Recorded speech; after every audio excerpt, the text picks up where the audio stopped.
Good start. Good evening, everybody. Thank you to everyone for attending this meeting of the Planning Committee, Tuesday the 11th of November 2025. I'm Councillor June Molyneux, Chair of the Committee. Councillor Whittam is the Vice Chair. Please note that this meeting is being streamed live on YouTube. If you're in attendance as a member of the public who is registered to speak, please note you have a time limit of up to 3 minutes. The legal officer will operate a stopwatch and confirm when your time runs out. You should then finish speaking, or if you're in the middle of making a point, wind up with within a few seconds and finish. Otherwise, your microphone will be muted. To assist in following this evening's proceedings, a pack has been prepared and available online containing each item's report, plans, presentation slides and any addendum. After officers have presented the report and any speakers have made their representation, I'll invite members to make any comments. When you wish to speak, please raise your hand, and when invited to speak, remember to use your microphone, as I didn't, and reference the paragraph number, which will allow everyone to follow. Please keep in mind that some people require closed captions and or lip reading to follow the proceedings. So please speak slowly, clearly, and keep your hands away from your mouth, please. Please can everybody ensure that the phones are either turned off or to silent. We're not expecting a fire drill, so if the alarms sound, please exit the same way that you came in. With that, we're moving on to apologies, which have been received from Councillor Singh, and Councillor Sherwood is substituting for him. Going on. Item 1 is declarations of any interests. Members are reminded of their responsibility to declare any pecuniary interests in matters contained in the agenda. If you have a pecuniary interest, you must withdraw from the meeting. Normally, you should leave the room before the business starts to be discussed, but you do, however, have the same right to speak as a member of the public and may remain in the room to enable you to exercise that right and then leave immediately. In either case, you must not seek to improperly influence a decision on the matter. And Councillor Snow? Yeah, I've got that. Councillor Snow has declared a non-pecuniary interest in item 3A. With that, item 2, minutes of the meeting Tuesday the 14th of October, pages 3 to 6. Can somebody move those minutes, please? Thank you, Councillor. Somebody second them. Thank you, Councillor Sutton. All those in favour, please show. Thank you. That's that. So we move on to item 3, the planning applications to be determined. For the benefit of the public here tonight, the speaking arrangements for the applications as follows. Officers will summarise the report and registered speakers will be invited to speak in the following order: objector, supporter, parish or town councillor, ward councillor, applicant or agent. All registered speakers will be allowed to speak for up to 3 minutes, apart from a ward councillor who may speak for up to 5 minutes. In the event that all speakers are against an application, as chair, I may grant the applicant or representative a time extension.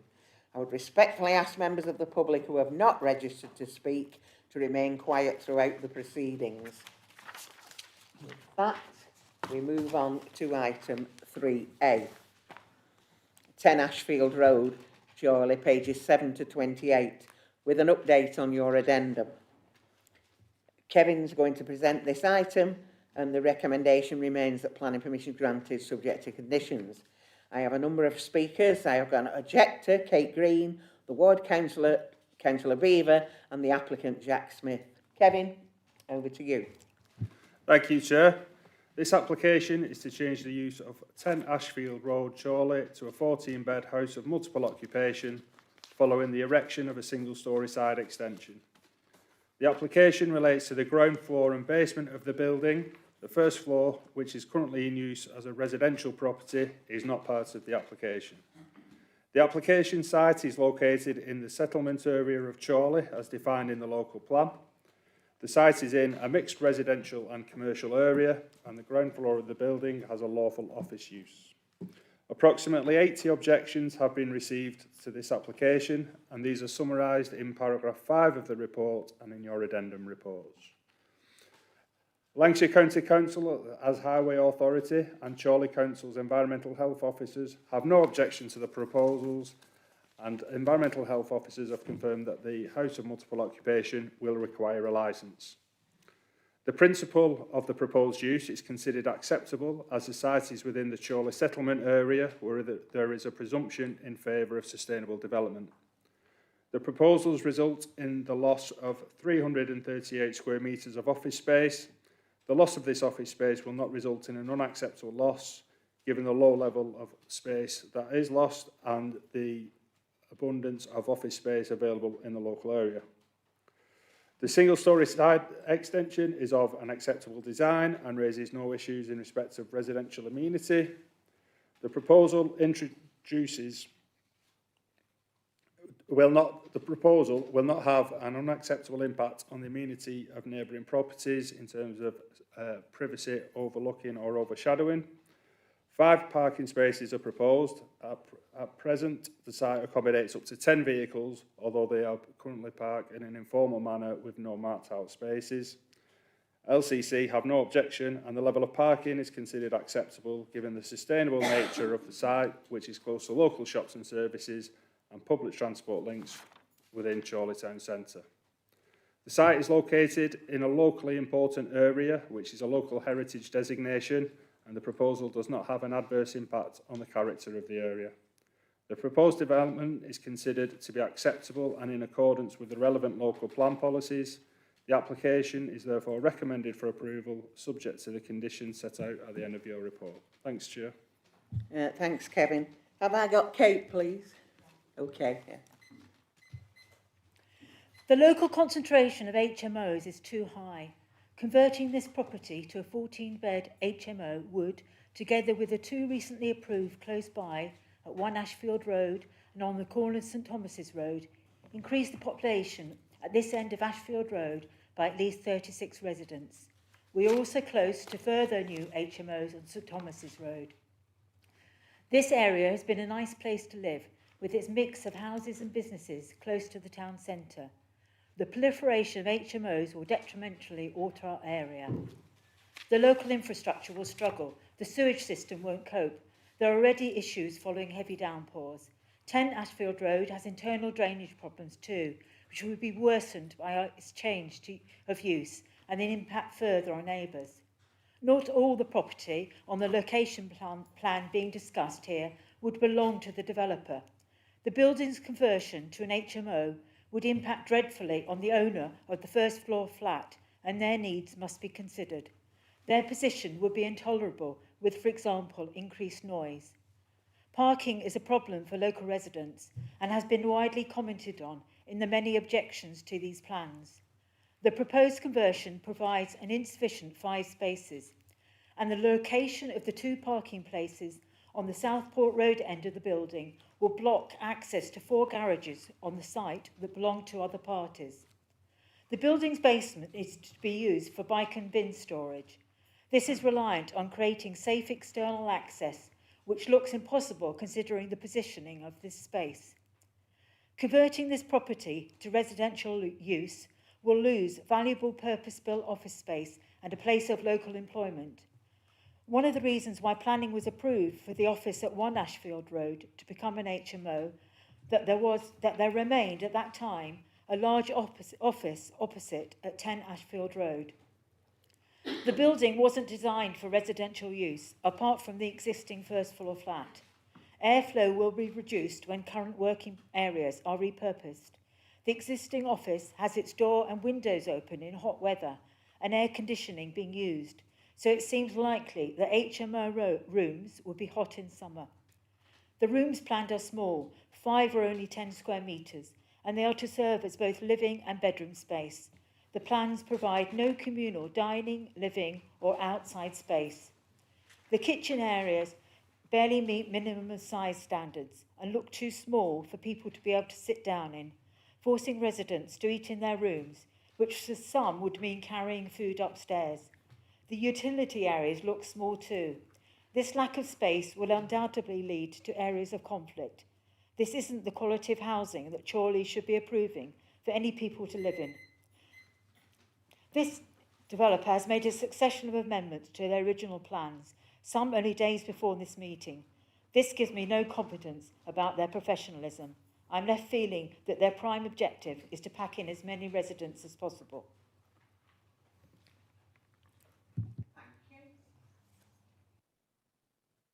Councillor Beaver. Thank you, Chair. Good evening, members. I ask you to refuse this application for 14-bed HMO for the following 5 reasons. An over-intensification of large and small HMOs in this area. Insufficient off-street parking adding to the existing parking issues. An over-intensive use of buildings to support the purpose of its use. An unacceptable impact in respect of noise and general disturbance and the loss of a local amenity. Over-intensification. Currently, there are a number of large HMOs within 100 metres of this application. Within a further 100 metres, there are several other large HMOs on St Thomas's Road and Southport Road, as well as smaller HMOs in the surrounding nearby tourist streets. Article 4 empowers councils to tightly regulate property development that threaten the area's character and local amenity. High-density HMOs increase comings and goings, negatively impact existing residences and buildings. Insufficient off-street parking. The front of the building is currently used for the parking of 8 cars, which park nose to tail. They can't be independently accessed. Staff generally come at the start and the end of office working hours. Residents will come and go at all hours and at weekends.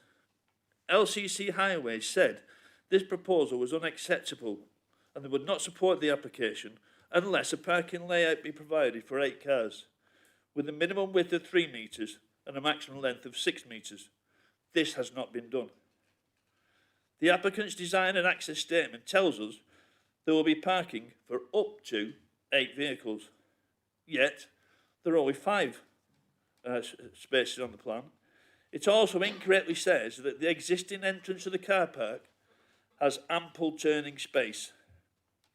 I believe para 20 to be incorrect when it says it considered the proposed development would be less intensive use of the site, that they do not consider the proposal have a significant greater or a more adverse impact on neighbouring amenity, and there would be a net improvement in amenity.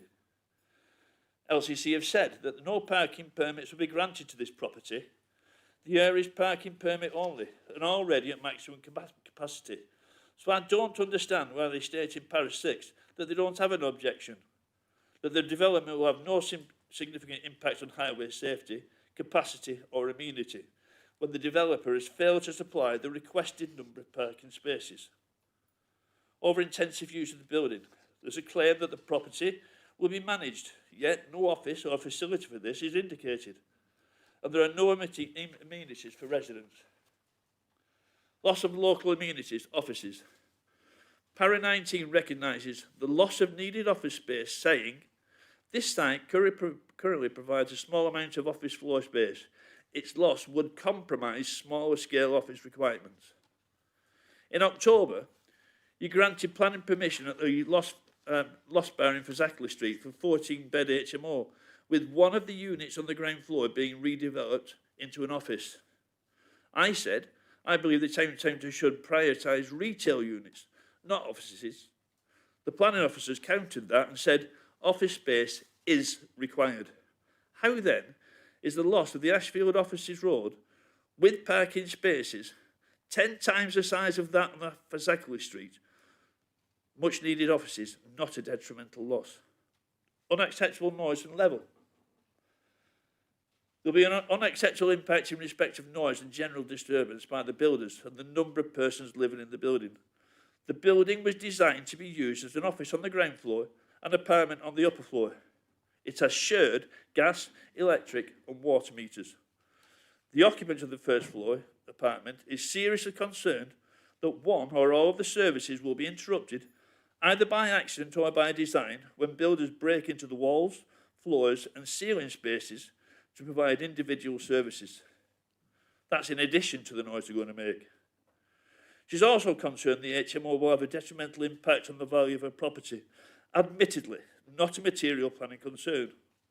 But she'll have 3 residents living on the opposite side of a thin wall on the first floor and a further 11 residents below her.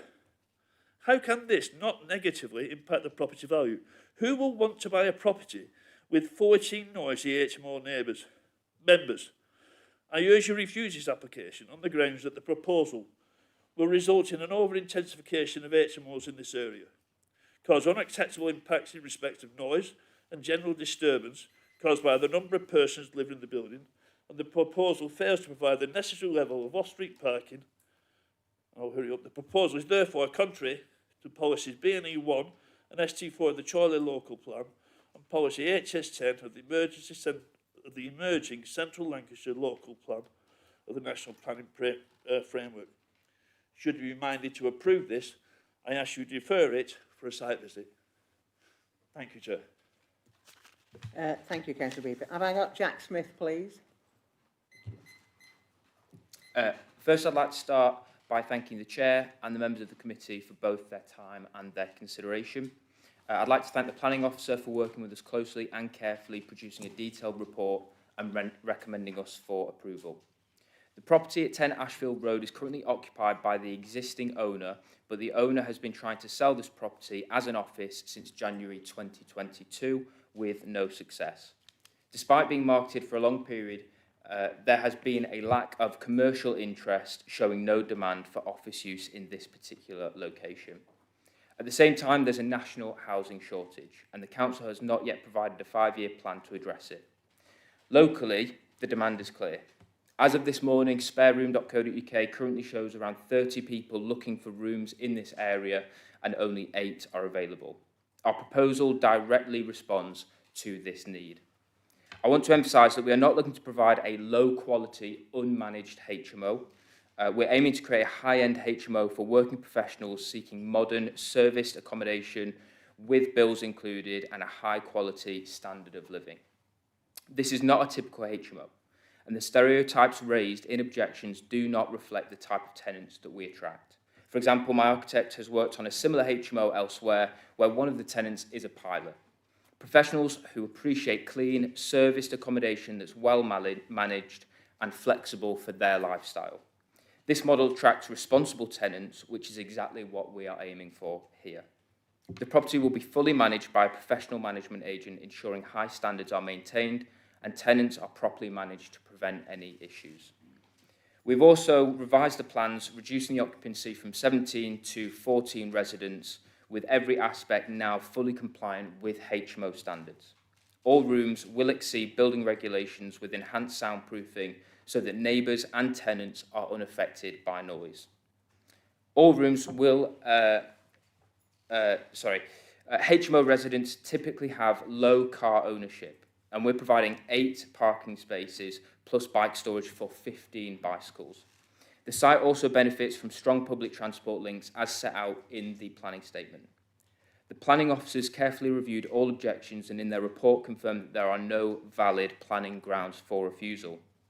The proposal complies with planning policy and is recommended for approval. So in summary, this development will bring an underused property back into active use, deliver high quality housing and maintain professional managed and community standards.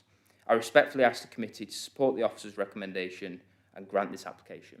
Thank you for your time. Thank you. Do you want to come back on anything, Kevin?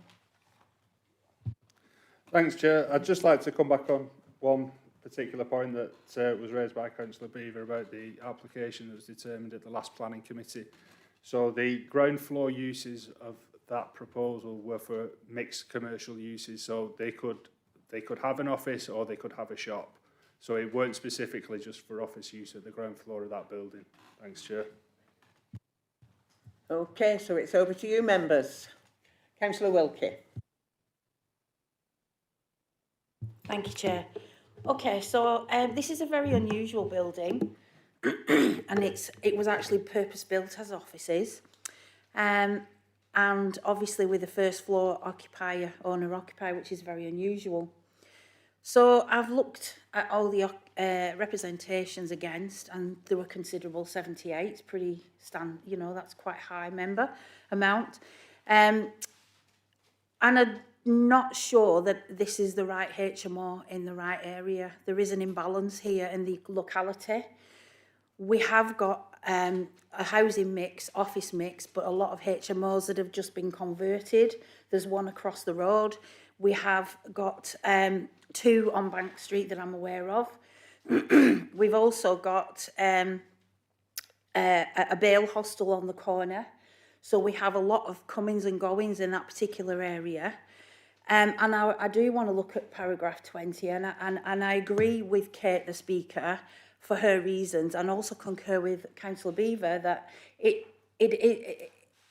how can we consider that this HMO would be less intensive and low-key than the current lawful use of site offices, because the site offices are there 9 to 5 and you don't have 14 people working in a one space all clock round all through the night, all through the day.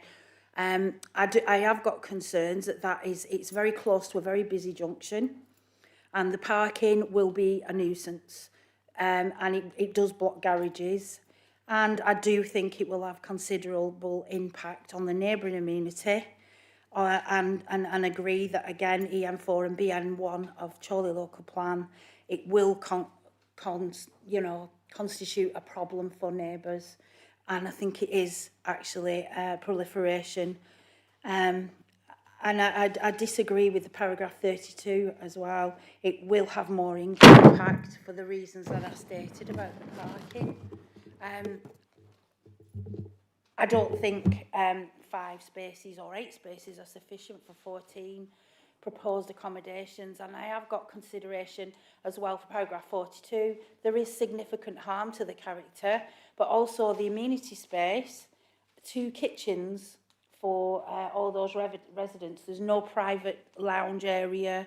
I am concerned that this is insufficient amenity, and a loss of office and retail space will be a valuable space. This is in a commercial quarter of the town, and I do have reservations about that, but I don't know what the other members feel about that. Okay, anyone else?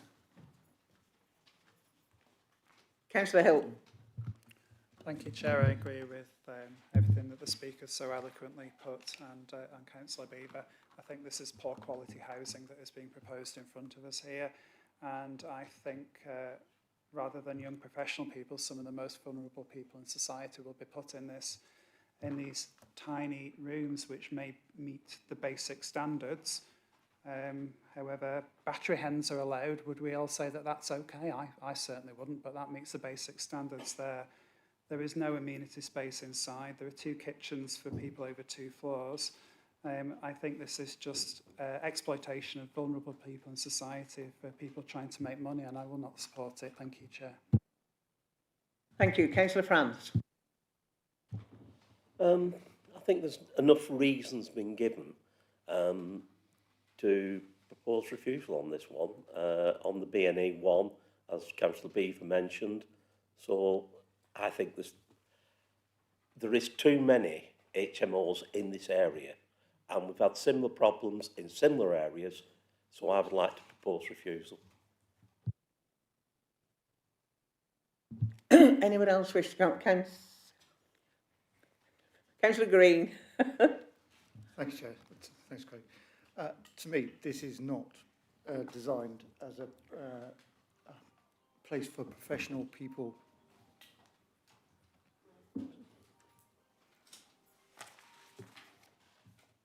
Can you turn it to silent, please?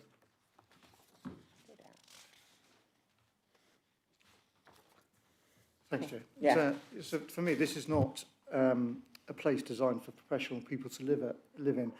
The rooms, so I said, we've gone down from 17 to 14, but if you've got 14's massive to cram into this space. Look, and they're all wedged together, side by side. And the lack of communal space for people to go and relax, if you want to go and to take your laptop, go and sit down in a room or have something to eat and then come on and sit there without having to go back into your room, to me, it doesn't kid me for 1 second that this is designed for professional people. We've been seeing a lot of these in this way, and I'm just disappointed to see it because I'd want to see something that's quality. In Chorley, we want quality accommodation, and we need accommodation that provides decent facilities for people and that doesn't cram people in, like as Alex said, battery hens. So I'm not happy with this at all. Thank you, Chair. Thank you, Chair. I wanted to concur with the rest of my colleagues. It's been stated this is quality housing, yet we've gone from 17 beds down to 14 beds, and we're still looking at that.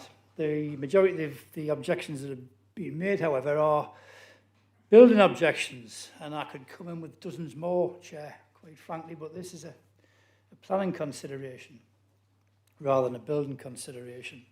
But I think the overwhelming thing that strikes me on this is the over-intensification. Too many of these in one area, and it's already been stated, and what I fear is that the whole character and nature of that particular end of Chorley is going to be destroyed, quite frankly. And for that reason, I'm struggling to support this. I'm looking at the geographical area and what's in the area around it, and I simply can't, for the life of me, think why we would want to put 14-bed HMO on this particular site. The other thing that struck me as well is the fact that it has a private flat above it, and that causes me problems, quite frankly. It's been mentioned by the applicant that there's going to be suitable soundproofing going through there.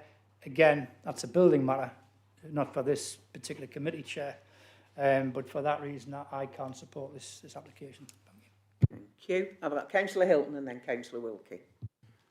Thank you, Chair. If Councillor Francis proposing refusal for the reasons that Councillor Beaver quite clearly stated, I'm quite happy to second that proposal for refusal. Thank you, Chair. Councillor Wilkie.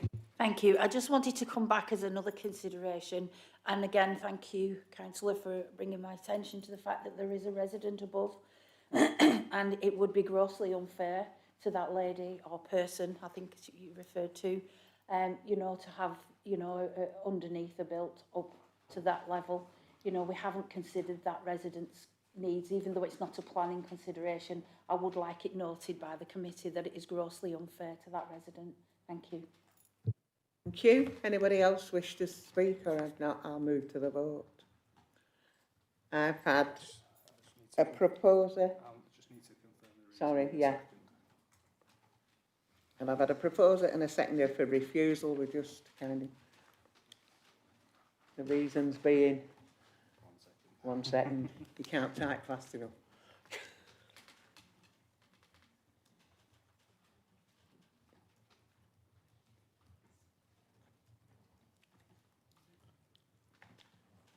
Right, yeah. Thanks, Chair. So, just capturing the issues raised by members. So the reason for refusal that I have got is the proposal fails to provide the necessary level of off-street car parking, further exacerbating existing parking issues in the immediate area. The overly intensive use of the building means that an inadequate amount of amenity space can be provided to support prospective residents. Additionally, the intensive use of the building will have a detrimental impact upon the amenity of the first floor occupant. The proposal is therefore contrary to policies BNE1 and ST4 of the Chorley Local Plan and paragraph 135F of the MPPF. Okay, all right with that. So that's been proposed by Councillor France, seconded by Councillor Hilton. So can we move to the vote, please, all those? Favour, please show. So you're voting to approve the amendment.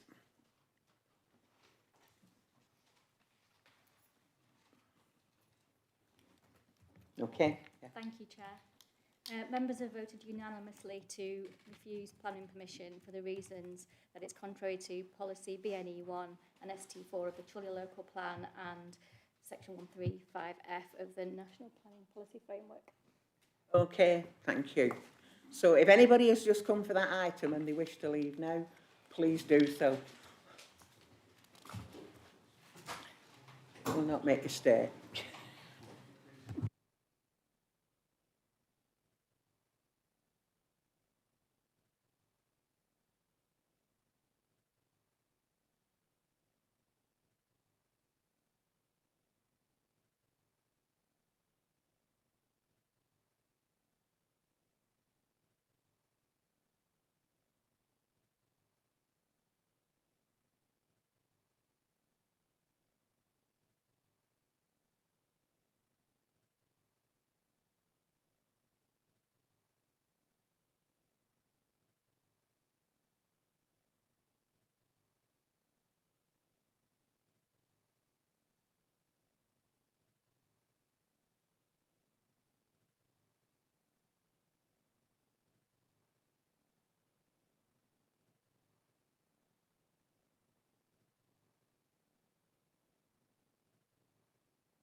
Thank you. For the benefit of new lot of people that have come in, the speaking arrangements for planning applications are as follows. Officers will summarise the report and registered speakers will be invited to speak in the following order. Objector, supporter, parish town councillor, ward councillor, applicant or agent. All registered speakers will be allowed to speak for up to 3 minutes, apart from a ward councillor who may speak for up to 5 minutes. In the event that all speakers are against an application, as chair, I may grant the applicant or representative a time extension. I would respectfully ask members of the public who have not registered to speak to remain quiet throughout the proceedings, and can you make sure your phones are all turned to silent, please? Let's get everybody going. With that, we're moving on to item 3B, land at Shelley Drive, Eccleston, pages 29 to 50, with an update on your addendum. Ian's going to present this item with the recommendation that permission in principle is granted. I have 2 registered speakers, the ward councillor, Councillor Singh, and the agent, Alexis de Paul. Ian, can you present the report, please? Thank you, Chair. This application seeks permission in principle for the erection of up to 9 dwellings and associated infrastructure. The application site is located in the green belt at Eccleston and comprises open grassland to the north of Shelley Drive. The scope of application seeking permission in principle is limited to location, land use and amount of development. Other matters of detail are for consideration at the technical details consent stage should permission in principle be granted. Such matters including local character impacts, highways and ecology fall outside of what the local planning authority can assess as part of this current application. In considering matters of principle, the framework sets out that the development of new buildings in the Greenbelt should be regarded as inappropriate, subject to a number of conditions. The applicant has advanced a case that the proposed development complies with paragraph 155 of the framework, which identifies that sites in the Greenbelt should not be considered inappropriate if the development would utilise Greybelt land. It would not fundamentally undermine the purposes of the remaining Greenbelt in the plan area. If there's a demonstrable unmet need for the proposed development, and the development would be in a sustainable location in the context of paragraphs 110 and 115 of the framework. The site isn't previously developed land, however it is considered that the site does not strongly contribute to checking the unrestricted sprawl of large built-up areas as it is located at the edge of a village and is a considerable distance from the nearest large built-up areas. The site is also some distance from the nearest towns, therefore the site does not prevent towns merging into one another and does not preserve the setting of a historic town. As such, the site is considered to be Greybelt land. The development of the site would not fundamentally undermine the purposes of the remaining Greenbelt across the plan area, as it will be a well-contained extension of the settlement and is of minor scale in the context of the remaining Greenbelt. The council cannot demonstrate an adequate supply of housing and the shortfall is significant. As such, there is clearly a demonstrable unmet need for housing across the borough, whilst the site is in a relatively sustainable location, being located at the edge of the village. It's therefore considered that the proposed development would not represent inappropriate development in the Greenbelt and it meets the exception at paragraph 155 of the framework. It's therefore recommended that permission in principle be approved. Thank you, Chair. Thank you, Ian. Councillor Singh? Is that, yeah. Chair, members of the committee, thank you for allowing me the opportunity to speak this evening. I'm speaking to you to support, and I'm asking you to support the residents of Eccleston, to listen to them and to refuse this application for planning in principle. No shadow of a doubt, this site is Greenbelt, and it should stay that way. This land lies within the Greenbelt and under both the adopted Chorley local plan and the National Planning Policy Framework housing development here is inappropriate by definition. Paragraphs 142 to 154 of the NPPF are very clear. The fundamental aim of Greenbelt policy is to keep land permanently open, and substantial weight must be given to any harm to the Greenbelt. This proposal, is not an exception under national policy. It is not affordable housing for local needs. It's not infilling, and it's not previously developed land. It is open grassland, and building houses here would erode openness, extend the built area, and set a dangerous precedent for another encroachment on Greenbelt land. It is argued tonight that this land is Greybelt, but that concept is not part of Chorley's adopted plan. It's not law and it's not tested and adopted. Until the new Central Lancashire local plan is examined and approved, policy BNE1 and the current local plan still applies and is very clear. Development in the Greenbelt or countryside will only be permitted where it accords with specific exceptions. This proposal does not. It's clear that Chorley cannot demonstrate a 5-year housing supply, but the NPPF is clear that it does not automatically justify building in the Greenbelt land. When you look at the framework, paragraph 11 says that Greenbelt policy, the presumption in favour of development does not. So the lack of housing supply does not outweigh the substantial harm this development will cause. Let's not forget that the new central local plan has just been submitted and it's undergoing the examination process. Surely that carries some substantial weight as well. Many residents in Eccleston and the parish council have lodged formal objections, clearly stating that this proposal is inappropriate. They're absolutely right. This development goes against both the letter and the spirit of the local and national policy. So members, To summarise that, members, this application conflicts with the local plan policy BNE 1, the core strategy policy 1 and MPPF's green belt protections. Obviously, we all know it's outside the defined settlement boundary of Eccleston's Eccleston State Settlement Line. Both the core strategy policy 1 and the local plan policy ST1 direct growth to sustainable planned locations within settlement boundaries, not piecemeal extensions into the open countryside. If approved, this would undermine your strategy at Chorley Council and invite more speculative green belt proposals around the village. We've already had such lots and lots of applications just like this in planning in principles. Approving this one would just continue to open the floodgates for more. It's time to say no. Enough is enough for planning in principle.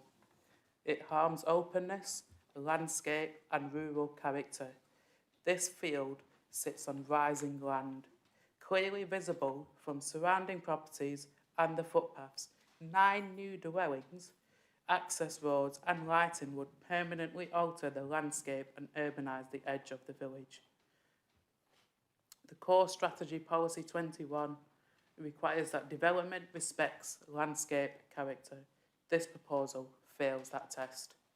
It would be visibly intrusive, out of keeping and would harm the rural setting that the Greenbelt exists to protect. So in order to conclude, obviously, members, you have clear and defensible grounds for refusal. Inappropriate development in the Greenbelt contrary to policy BNE 1 and MPPF, paragraph 142 to 154. Encroachment into the open countryside, settlement, outside the settlement boundary contrary to the core strategy policy plan, policy 1. Or harm to the openness, landscape and rural character contrary to policy 21. Each of those alone justifies refusal. Taken together, they make a clear, compelling case. Members, this is not the place for new housing. It's not sustainable, it's not plan-led, and it's not justified. Please stand with the community, members. Uphold your adopted local plan and refuse this application. Thank you. Thank you. Have I got Alexis, please? Okay. Okay, thank you for the opportunity to speak. I must respond to Councillor Singh's suggestions about this being contrary to national policy. The national framework was amended and it is introduced the grey belt exception, which specifically states that in circumstances where a council is unable to demonstrate a 5-year housing on supply, development is not inappropriate in the green belt if it complies with certain exceptions relating to grey belt. The committee has actually, this council has even approved planning permission for greenfield sites in the green belt on that basis. And I don't need to repeat what's in the officer report, but essentially both the framework and PBG set out very clearly a set of criteria to consider in this regard. And the officer report very clearly sets out that this site meets those criteria. And therefore, I have to correct Councillor Singh that he is incorrect on that particular point. There were also suggestions by Councillor Singh and members of the public that this site does not, that there are other technical matters that make this development unacceptable. However, these matters fall outside the scope of a permission in principle application. They are matters that would be addressed and considered at the next detailed consent stage and have no relevance to the determination of the application in front of the committee today. Ultimately, what's relevant are location, land use and the amount of development. With regards to the amount of development, the officer report highlights that the scale of the development proposed represents an appropriate density for the size of the site and also is an appropriate scale of development for the village based on both the adopted and emerging local plan. With regards to location and land use, the key issue is whether the proposal complies with is acceptable development in the Greenbelt. As stated, it is a matter of fact this council does not have a 5-year supply and thus it needs to be considered whether it complies with the paragraph, MPPF paragraph 155 grey belt exception, which, as I've said and is stated in the officer report, this site clearly does. I therefore hope that the committee comply with the officer recommendation and recommend approval. Thank you. Okay. Do you want to come back on anything, Ian? No. You? Yeah. Okay. Thanks, Chair.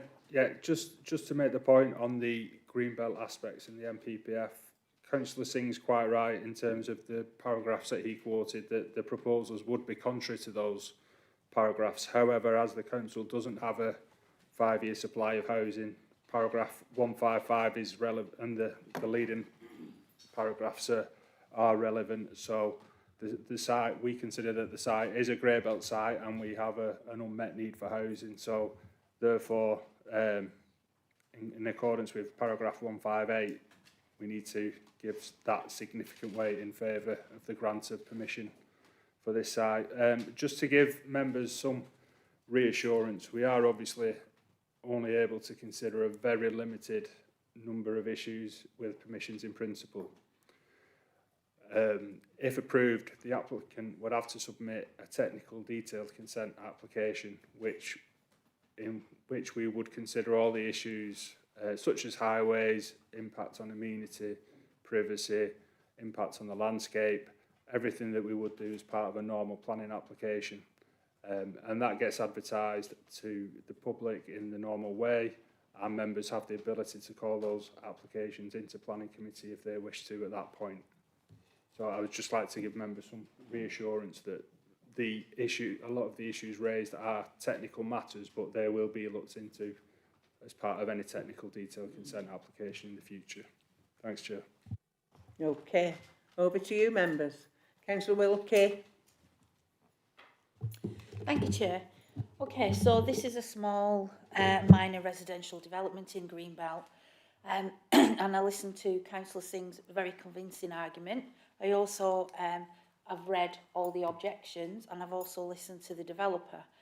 But as we know, the MPPF Greenbelt paragraph 142 places great importance on Greenbelt, and the fundamental aim is to prevent urban sprawl by keeping land permanently open.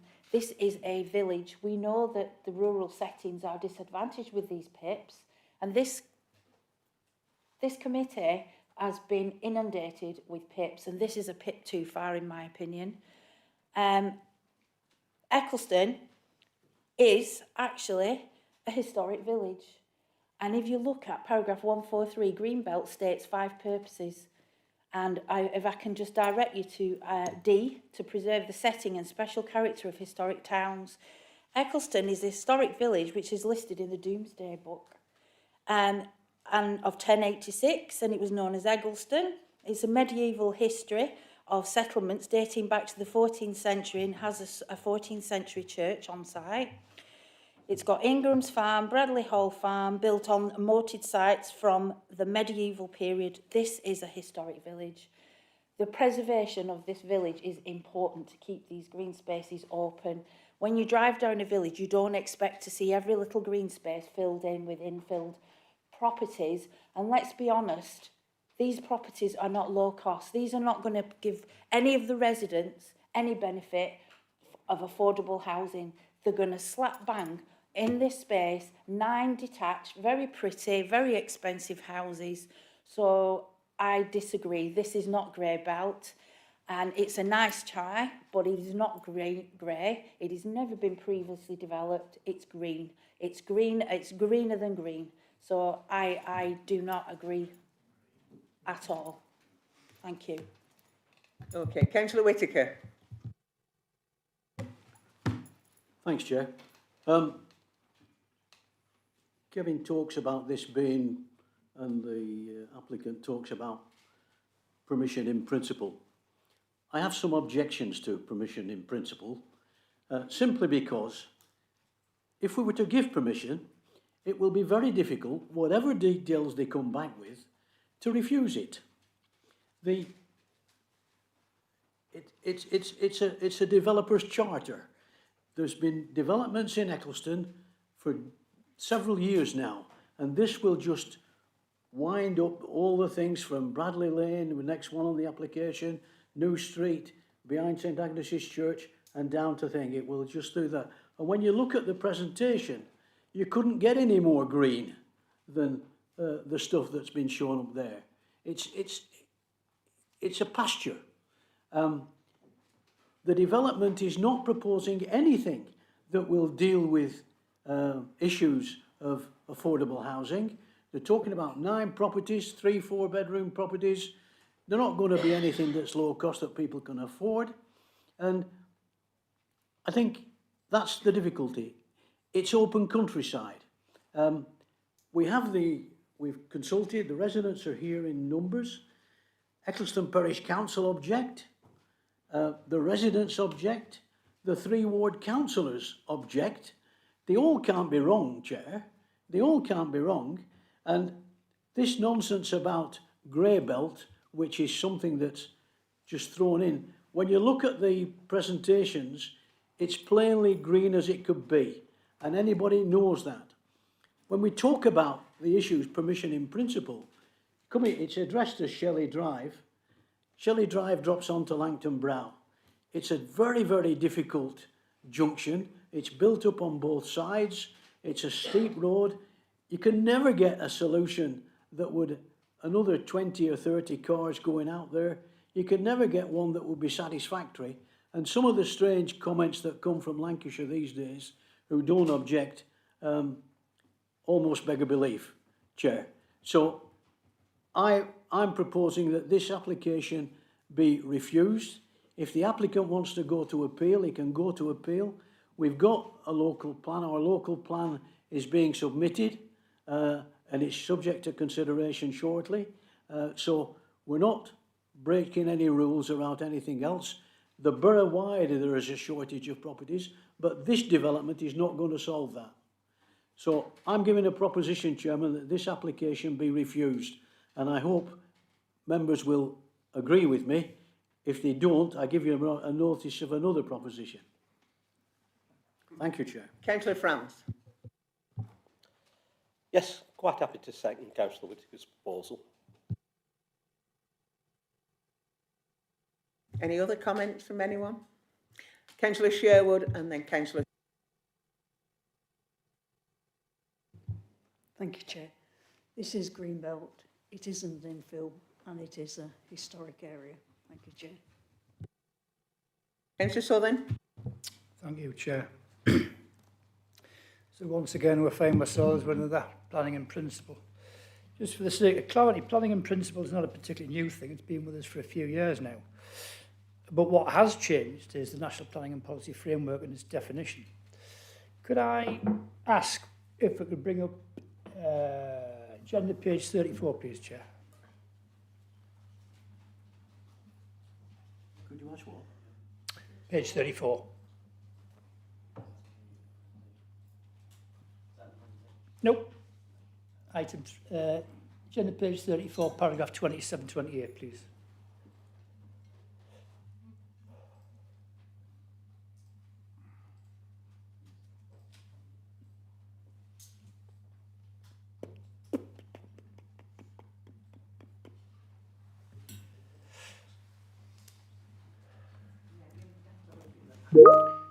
Just to give some steer, Chair, while looking for that. It's the definition that we've got of grey belt, green belt. And one of the distinctions we make on this, and this particular application, is other land. It's not been previously developed, it is actually classed as other land. And the issue that we've got around National Policy Framework is that, yes, whilst 154 might comply, as Councillor Singh alluded to, 155, and I've ringed this, and bearing in mind I've objected to this myself before, is this definition of grey belt. Is it grey belt, is it green belt?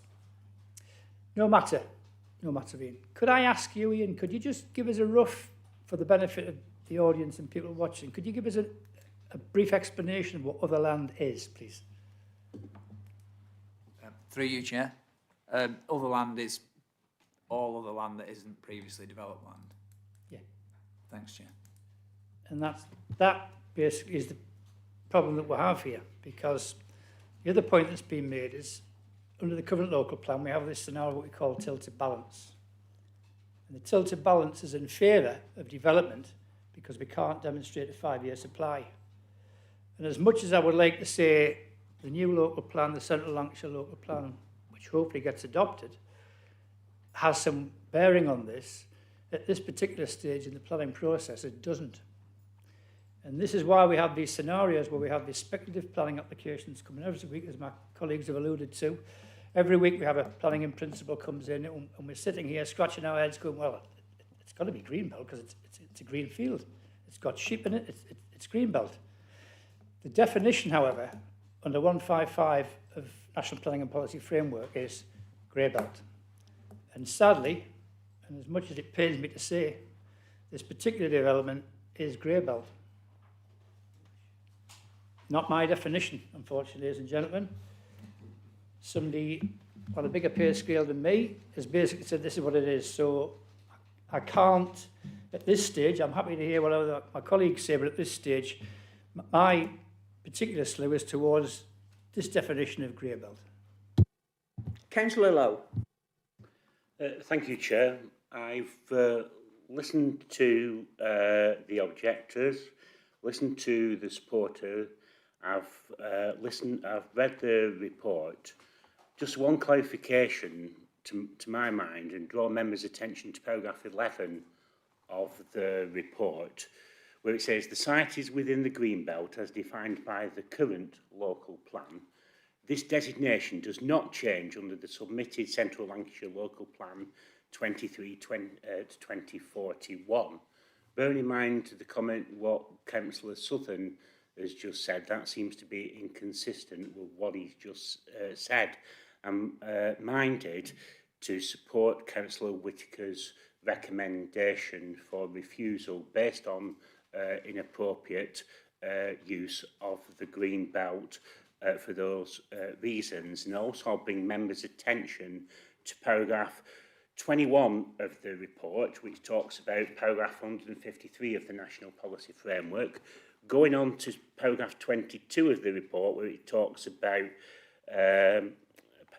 paragraph 154 of the National Policy Framework. To my mind, it's green belt. It's continuing to if the new local plan gets adopted by government, and so it will continue to be green belt, and no case, or to my benefit, means that I can support a relaxation of the green belt. Thank you, Councillor. Any more comments? Thanks, Chair. Just picking up on a few comments. When taken in isolation, members are quite right that the proposals do not comply with paragraph 153 and 154 of the NPPF. However, given the situation the council finds itself in with its 5-year supply of housing land, we do still have to consider the requirements of policy 155 and carry out that grey belt assessment. We've assessed the site to be grey belt when going through the tests as set out in the National Planning Policy Practice Guidance. So it is our view, and bearing in mind as well that we have had appeal decisions on Southport Road and Lydiate Lane recently that give a good steer on grey belt issues, that we're firmly of the view that the site does meet the grey belt definition, and given the lack of 5-year supply means that there is a positive recommendation for the application. Thanks, Chair. Chris, no. Yeah, I just want to make the point that these type of planning applications make absolutely almost zero contribution to housing supply. We're talking 9 dwellings, and then we talk on the next one, another 9 dwellings, and that's a 9 maximum. No social housing, no section 106 things. If we can kick them out, kick them. Councillor Southern. Just a quick comeback, Chair, just the point that Kevin's just made there. Bearing in mind, I've tested this theory. It went to appeal and we lost. I tested this theory about is it grey belt, is it green belt when it first came out because we had no legal steer on it. The criteria as laid out defines this as green belt as other land, despite the fact that we argue the grey belt, green belt scenario.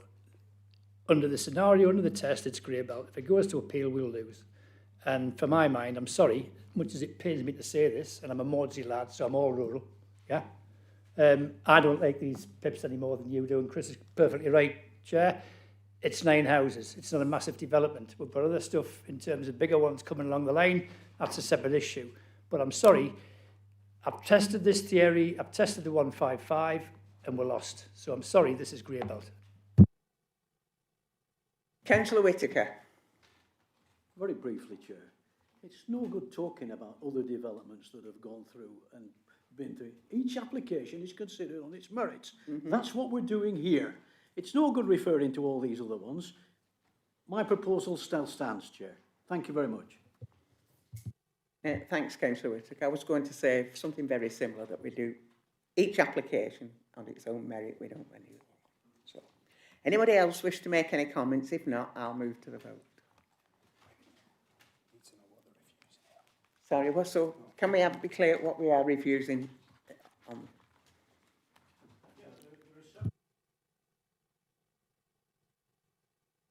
Policy BNE 1. Harm to the openness, landscape and rural character, Conservancy Policy 21. Insufficient ecological and drainage information, contrary to Policy 22, 29 and BE 29. An unsustainable location, contrary to Policy 3 and MPPF, whatever. Sorry, I can't see it, Carrie. There's enough there for it. There's enough there for the planning officer to put it in. Preserve. Yeah. Can I move to the vote? Yeah, just to pick up a few of those issues that Councillor Whitaker just raised in terms of ecology and landscape impact aren't matters that we can consider as part of a permission in principle. So we can't have them included as a reason for refusal. Well, either you or Councillor Wilkie. That's the issue with planning in principle. If we give planning permission in principle, whether we get a satisfactory answer to the issues that the planning officers just remade, we're not going to be able to knock it back because we've lost it. So I don't accept that. Councillor Wilkie. Can I also add in that we want to preserve the setting and special character of historic town, which it is, clearly. Please, thank you. Okay. Just on that, Councillor Wilkie, we will need some guidance on how it will be harmful to the setting of the historic town. The green ones. Filled bits. You're changing the character of the village.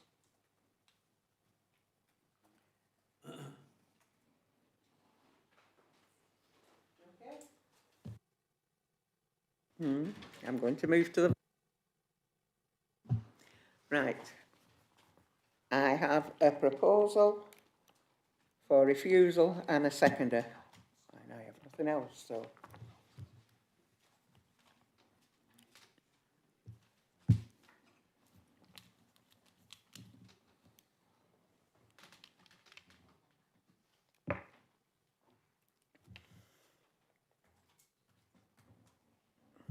Thank you, Chair. Members have voted to refuse planning permission for the reason that it's contrary to Policy BNE1 of the Chorley Local Plan. Thank you. If anybody's just come for that application and wants to go now, please feel free.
Okay, for the benefit of the new public here, speaking arrangements for planning application as follows. Officers will summarise the report and speakers will be invited to speak in the following order. Objector, supporter, parish town councillor, ward councillor, applicant or agent. All registered speakers will be allowed to speak for 3 minutes, apart from a ward councillor who may speak for up to 5. And in the event that all speakers against an application as chair, I may grant the applicant or representative a time extension. I would respectfully ask members of the public who have not registered to speak to remain quiet throughout the proceedings, and can you make sure that your phones are turned to silent, please? With that, we're going on to item 3. Oh, there's too much paper, you see. So, which is land north east of Bradley Lane, Eccleston, pages 51 to 72. Ian's going to present this item. Recommendation that the application for permission in principle is granted. I have 2 registered speakers, Councillor Singh, the ward councillor, and the agent, Alexis DePaul. Ian, can you present the report, please? Yes, thank you, Chair. This application seeks permission in principle for the erection of up to 8 dwellings and associated infrastructure. The application site is located in the Greenbelt at Eccleston and comprises a stables, building and associated pasture land. The scope of applications seeking permission in principle is limited to location, land use and amount of development. Other matters of detail are for consideration at the technical details consent stage, should permission in principle be granted. As such, matters including local character impacts, highways and ecology fall outside of what the local planning authority can assess as part of this current application. In considering matters of principle, the framework sets out that the development of new buildings in the Greenbelt should be regarded as inappropriate, subject to a number of exceptions. The applicant has advanced a case that the proposed development complies with paragraph 155 of the framework, which identifies that sites in the Greenbelt should not be considered inappropriate if the development would utilise Greybelt land. It would not fundamentally undermine the purposes of the remaining Greenbelt in the plan area, if there's a demonstrable unmet need for the proposed development and the development will be in a sustainable location. Part of the site is previously developed land, whilst the remainder is other land. The site does not strongly contribute to checking the unrestricted sprawl of large built-up areas, as it is at the edge of a village, and is a considerable distance from the nearest large built-up areas. The site is also a considerable distance from the nearest towns. Therefore, the site does not prevent towns merging into one another and does not preserve the setting of a historic town. As such, the site is considered to be Greybelt land. The development of the site would not fundamentally undermine the purposes of the remaining Greenbelt across the plan area, as it's relatively well contained and of a minor scale in the context of the remaining Greenbelt. The council cannot demonstrate an adequate supply of housing and the shortfall is significant. As such, there's clearly a demonstrable unmet need for housing across the borough, whilst the site is in a relatively sustainable location, being at the edge of a village. It's therefore considered that the proposed development would not represent inappropriate development in the Greenbelt, as it meets the exception of paragraph 155 of the framework. It's therefore recommended that permission in principle be approved. Thanks, Chair. Thank you. I've got Councillor Singh. Thanks, Chair. Thanks, members. As it's previously been mentioned, it's like deja vu being stood here again. I'm not going to go through my whole speech again. There's no point. Everybody heard it literally 15, 20 minutes ago. There's no point going through all that. We all know, as Councillor Wilkes mentioned, Eccleston is a historical village. That information, that historical aspect of Eccleston needs to be protected. It needs to remain protected. The open countryside needs to be protected. Our British fields need to be protected. For those of you that don't know, Bradley Lane is an extremely narrow rural road with very limited pavements on that road. Majority of it does not have a pavement, so people have to walk on the road. Cars come 50, 60 miles per hour down that road and brake right at the end if they see somebody. Public transport is non-existent on that road, particularly no matter what time of the day. When you look at Bradley Road, there's cars on both sides. It is literally minutes away from one car knocking into another car. you have to wait for one to move, then you can carry on down the road yourself. The way that I see it, obviously, the development at this minute in Bradley Lane is inappropriate. Eccleston is a historical village, and quite frankly, I feel, in my personal opinion, the director of whoever wants to build it, the supporter, is just trying to build and get through loopholes in Chorley's planning policy, just for their own benefit, not for the benefit of the residents, not here to protect Eccleston as a rural and historical village it is. So therefore, just to summarise, I feel we should here, members should continue to protect Eccleston, protect the rural countryside villages, protect the green belt, and keep it as it is. So just to re-clarify quickly, I will mention, obviously, I feel it's inappropriate development in the green belt, contrary to policy BNE1 and the National Planning Policy, paragraph 142 and 154. Whether others believe that or not, that's in my opinion, that's what I feel. It's encroachment into the open countryside outside the settlement boundary, contrary to core strategy policy 1 and the local plan policy ST1. It's harm to the openness, landscape and the rural character, contrary to policy 21. It's unsustainable location, contrary to the NPPF paragraph 110 and 115. Again, I feel these stand for a justified refusal. So members, again, I ask you and plead you that this is not the right place for housing. Developers are just looking for loopholes, in my opinion, in order to get as much profit as they can. They're not thinking about residents, they're not thinking about the long-term consequences. It's not sustainable, it's not plan-led, and it's not justified.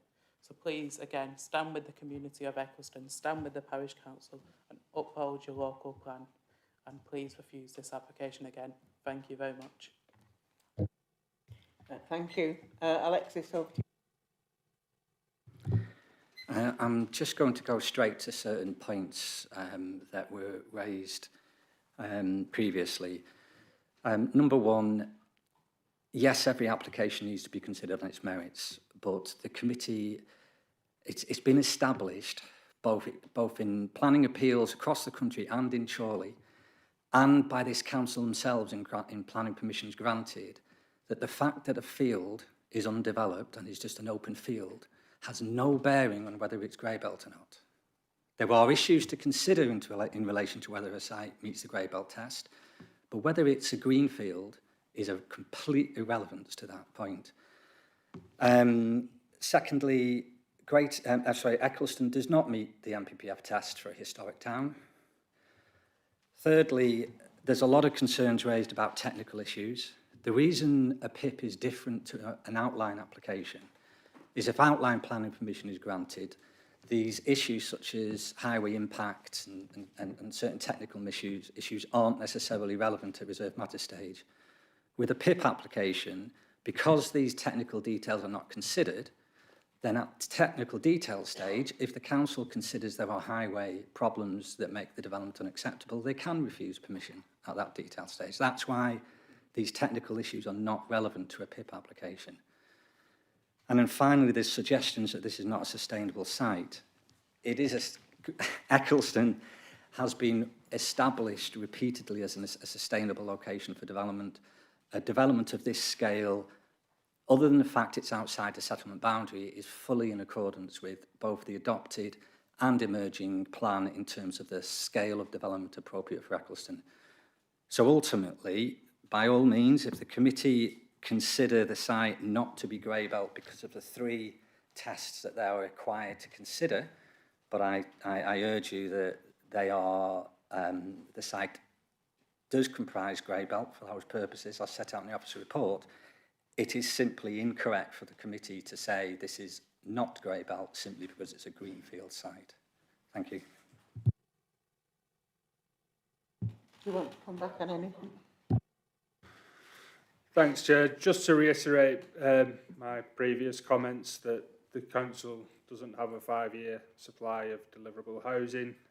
So 155 of the MPPF is relevant, and we have to consider whether the site meets those tests as set out in paragraph 155 and the subsequent paragraphs and National Planning Practice Guidance.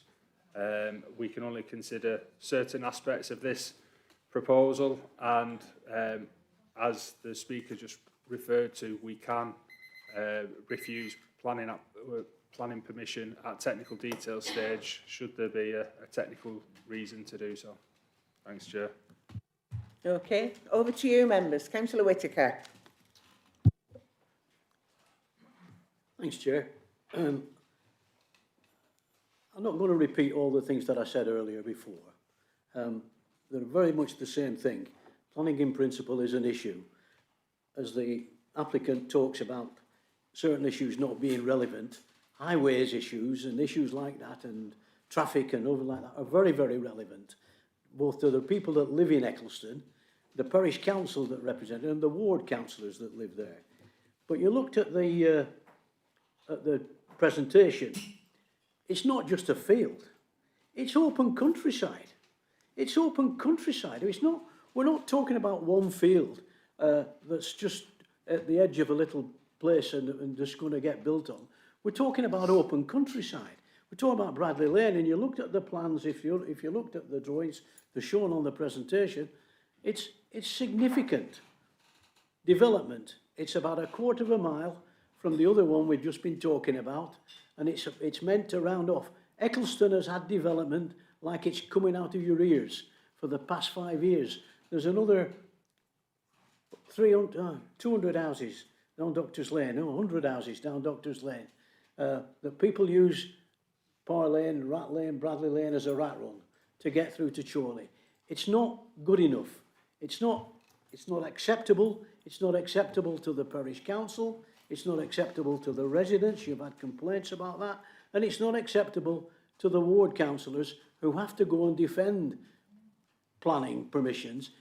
I've said it before in this meeting, if planning was an exact science, we wouldn't need planners. No disrespect, gentlemen. We've got to try and look at each application on its merits, and this is a bad application. It's not going to deal with anything about affordable housing. It's 8 properties, 3-4 bedrooms. It's not going to do anything to solve the housing situation whatsoever. So I give you a proposal, Chair, that it be refused. I hope colleagues will support that. If it's not successful, I give you another proposition. Okay, Councillor Wilkie. Yeah, going back to the historic, I disagree with the developer. It is a historic village, and I've set out those reasons why. And looking at the site plan, we have it has actually been defined as a settlement boundary, previously developed stroke other. So could you just please clarify, Kevin, Chair, which is the previously developed bit of it? Through you, Chair. It's the area of the site where the stables and the curtilage to the stables are. Right. Thank you. So it's stables. So it's in the countryside with a horse, in a field. It's green belt, in my opinion. Thank you. Councillor France. Happy to second Councillor Whittaker.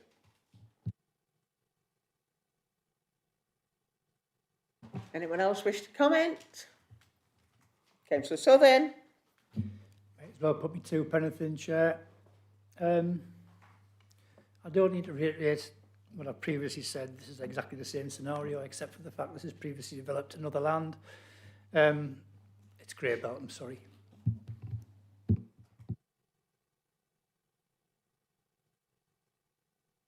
Can I go back to the emerging local plan? Because we have actually safeguarded, there should be some weight given to that, and we've actually safeguarded our green belt because we can demonstrate this 5-year supply going forward. So why do we never refer to that? Why do we always agree that we've got a tilted balance in favour of developers when they go for these PIPs? Because we have got a plan coming, and that might change things. This is like jumping the gun, in my opinion. We're trying to close the net and the gap quickly to get a principle of building. Again, going back to the issue I brought up before for locals, they haven't got affordable housing. They haven't got opportunity to have, you know, for generations who are growing up in that village to buy houses because they're out of their financial remit. I know that's not a planning consideration, but it is something that we as responsible councillors need to think about for future generations. Okay. Anybody else wish to comment? We'll need some substantial reasons for refusal, please. Some of the reasons that we had in the previous one. Okay. Right. Over to the vote, please.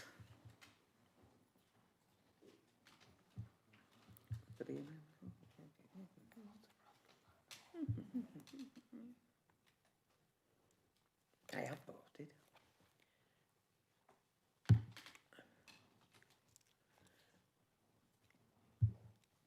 I voted 3 times and it wasn't. At last. Okay. Thank you, Chair. Members have voted to refuse permission in principle for the reasons that it's contrary to the National Planning and Policy Framework. If I may also, through you, Chair, just confirm that item 3B, the previous item, again, permission in principle was similarly refused for the reason that it's contrary to the NPPF. Anybody who's come just for that item and they wish to leave, please feel free.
Item 3D, which is 43 Pear Avenue, Coppull, pages 73 to 88, with an update on your addendum.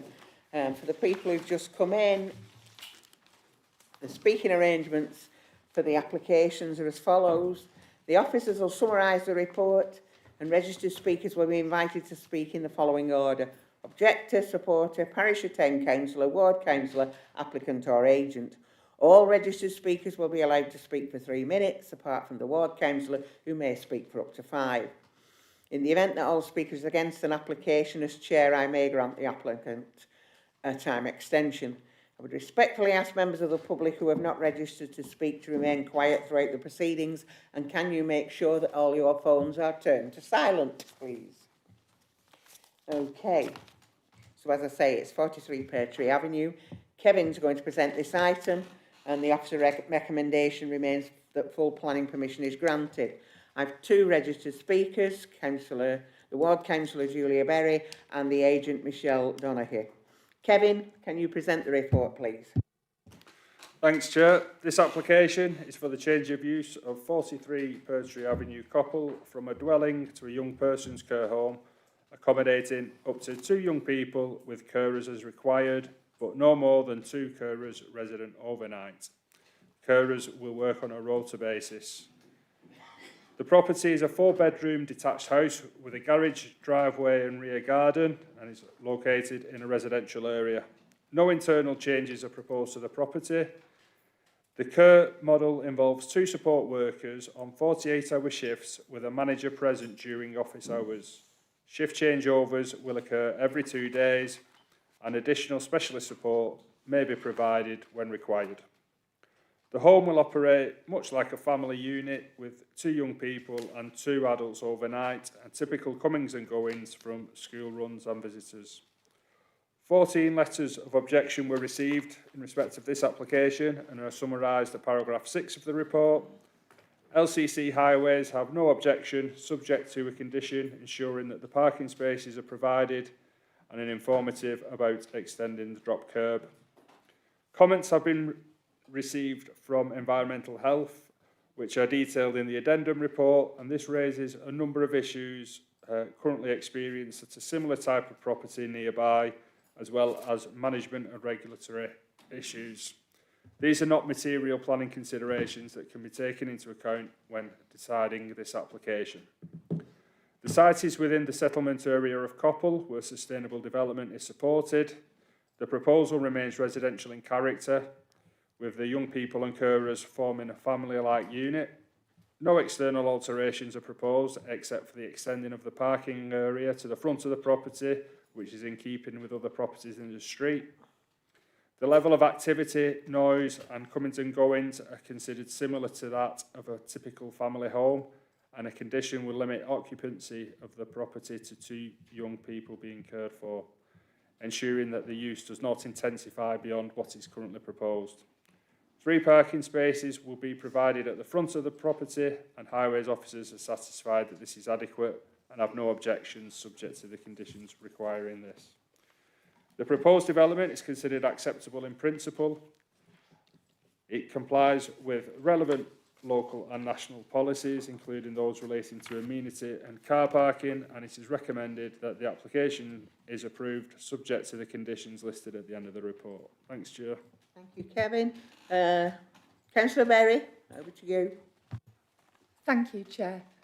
Residents around Pear Tree Avenue and Coppull are expressing growing unease, not because they oppose care for young people, because they feel the balance of their neighbourhoods are tipping. Many have originally welcomed existing private children homes within the village, and they've welcomed them with compassion. But on this occasion, now they're left worrying and very concerned, particularly about the loss of peace and privacy in a quiet cul-de-sac. They've also raised issues around parking despite the LCC's response. There are parking pressures and safety risks from shift-based staffing and visitors. And also there's been a lack of consultation and clarity about how this home will operate and integrate. There is a shared sense that Coppull is doing more than its fair share. We've got children's homes existing, and it's not been accounted for really in this application. And just bear with me one moment. And the planning seriously needs to start considering the lived experience of residents. I'm going to briefly focus on key reasons for refusal, and that's this quiet residential estate has strong family character, and the introduction of a care facility, even for 2 young people, alters the use and perception of the property, potentially impacting on neighbourhood amenity and cohesion. Coppull residents are already and have been in an ongoing way experiencing antisocial behaviour and disturbances. It's been very disconcerting, and that's required police visits, which makes this additional application very nerving for neighbours and leaving them incredibly anxious. The applicant has not demonstrated also that the home will serve Lancashire children and align with the Lancashire County Council's commissioning strategy 2025 to 2028. The provider has no history of local placement, and this undermines the case for community integration and local need. There is no indication in the emerging neighbourhood plan that Coppull has conducted, or in the local plan, that there's a desperate need for private care homes for children. So I state again, the application goes against the Lancashire children in our care sufficiency strategy. The existing application lacks details on safeguarding protocols, community integration and operational management. And in light of recent safeguarding concerns that I've highlighted, we need clarity. It is essential to reassure residents and uphold community wellbeing. This proposal risks undermining residential amenity, highway safety and the character of Coppull housing areas. I respectfully request that the application be refused. Thank you. Have I got Michelle, please?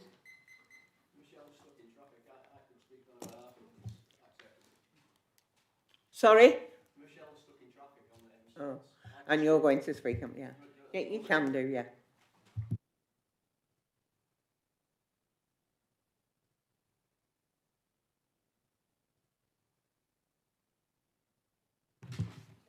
Yeah, okay. Thanks for the time on this, and thanks to our ward councillor.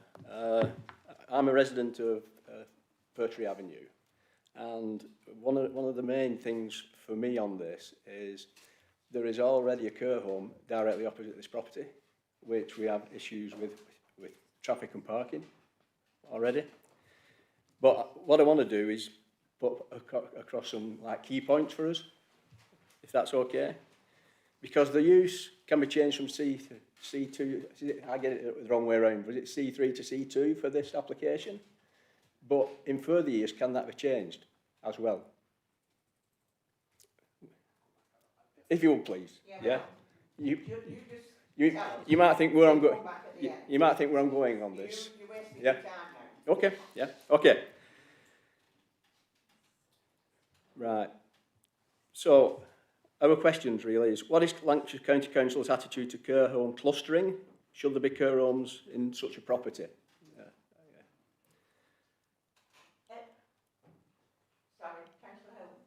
Sorry, point of clarity, Chair. Are you, through you, Chair, are you speaking on behalf of the applicant here, or are you speaking as an objector?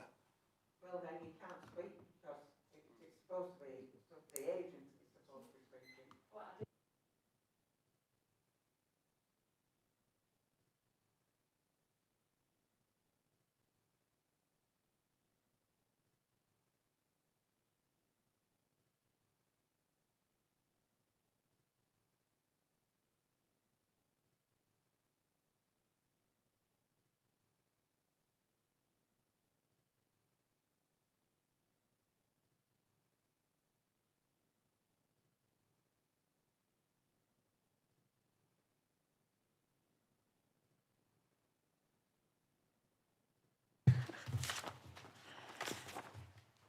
Thank you for the opportunity to speak today about our application in respect to 43 Pear Tree Avenue.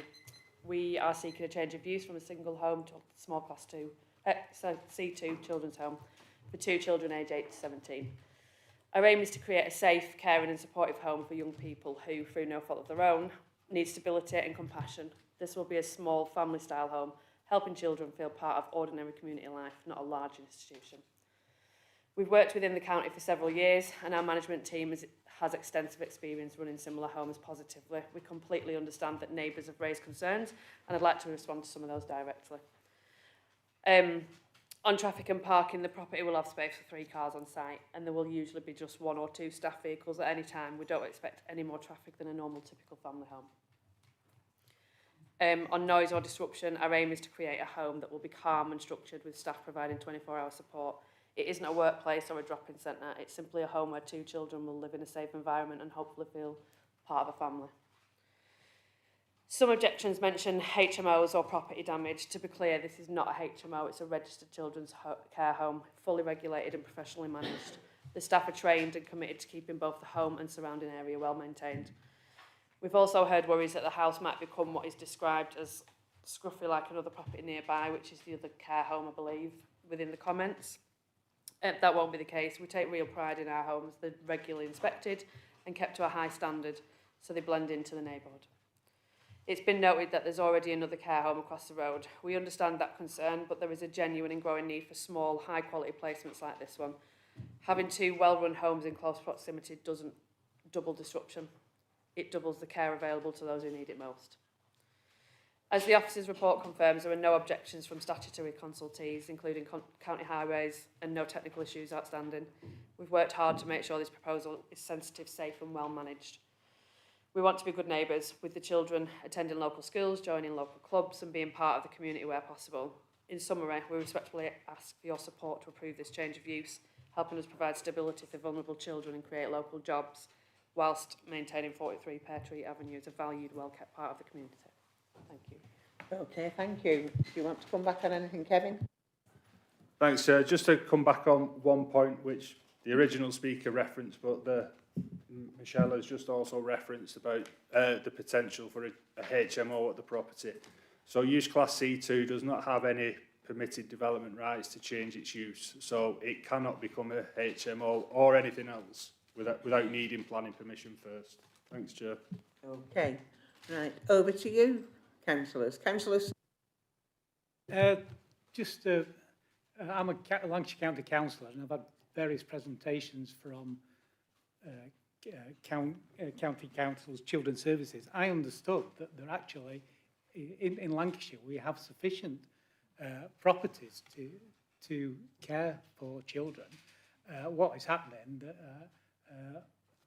people are being brought into Lancashire from not just Greater Manchester and Merseyside, but from across the country. So Lancashire is actually housing children from the rest of the country. Now, to some extent, I can sympathise with that, but we've got more than the requirements for Lancashire by some considerable amount.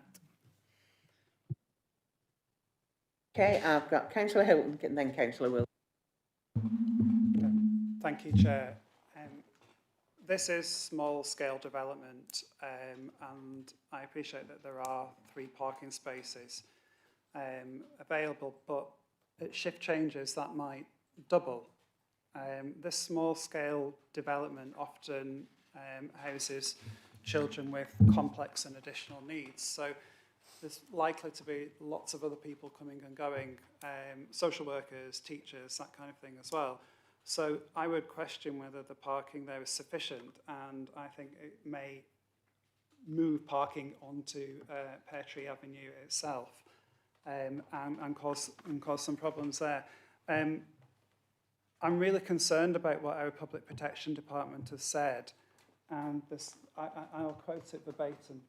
There is potential for traumatised children to have a significant impact on this community.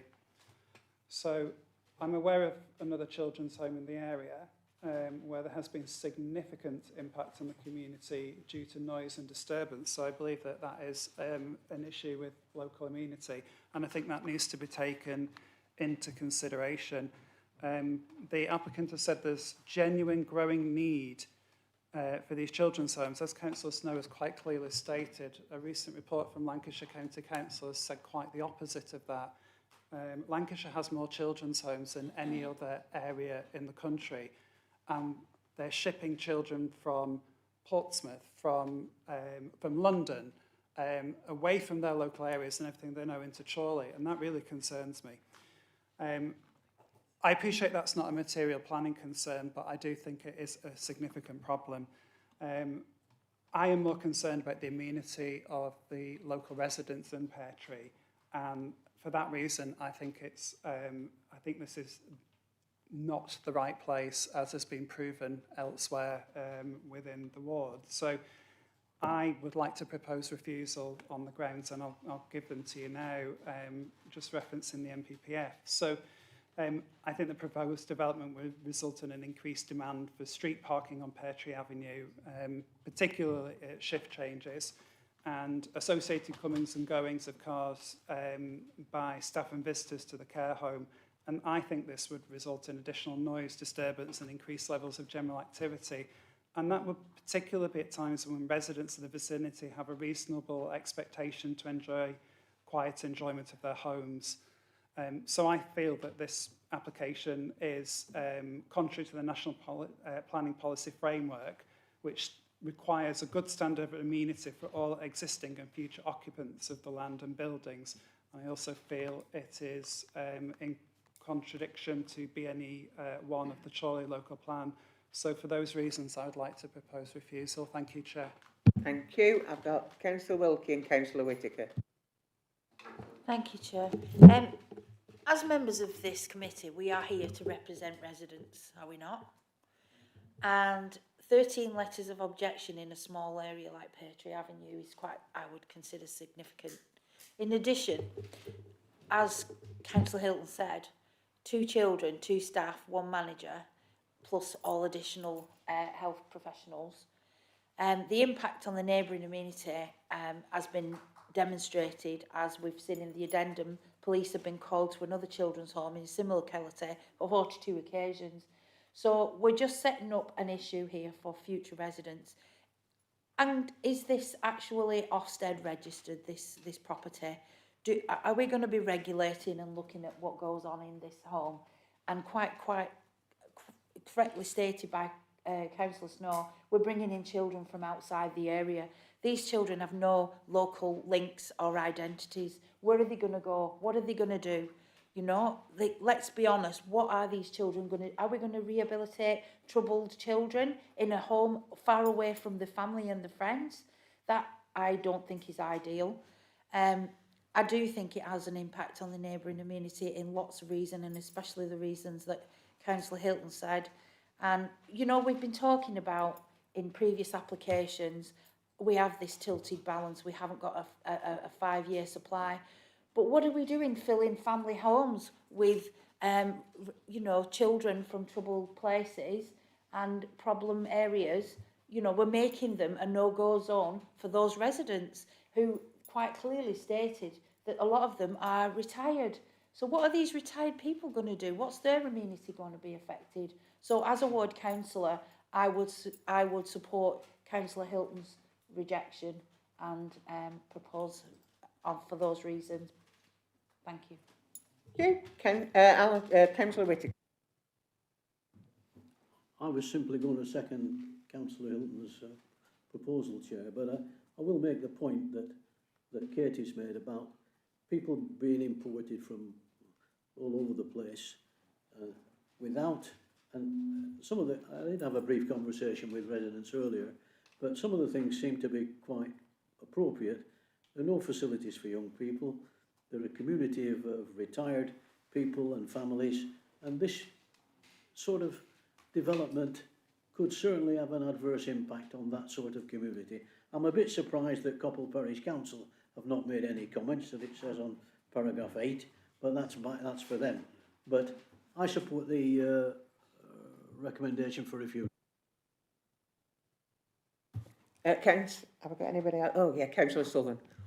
Thank you, Chair. Just to reiterate what my colleagues have already said about this, I have no particular issue with the presentation that was made by the applicant, and I'm sure they're a sound organisation with the best intentions. I simply think this is the wrong place, and on the basis of what Councillor Hilton has already said in terms of amenities and alignment with National Planning and Policy Framework, and indeed BNE 1, this is simply the wrong place, Chair. And having had a couple of these in my ward, I know exactly what's involved with them. And again, this is not being disparaging towards the nature of the care they're providing. It's simply a fact, and I'm not entirely convinced that housing estates where people live are the right places for these. Thank you. Okay. Anybody else wish to comment? Otherwise, I will move to the vote. So I've got a proposal and a seconder for refusal for the reasons Councillor Hilton outlined. Okay.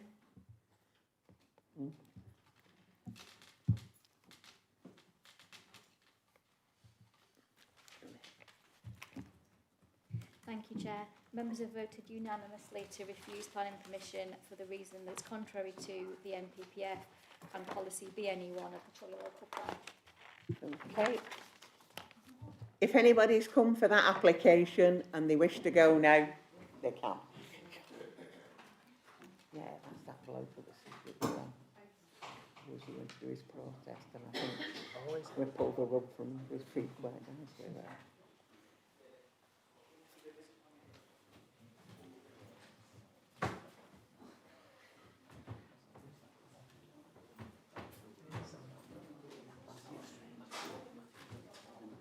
people.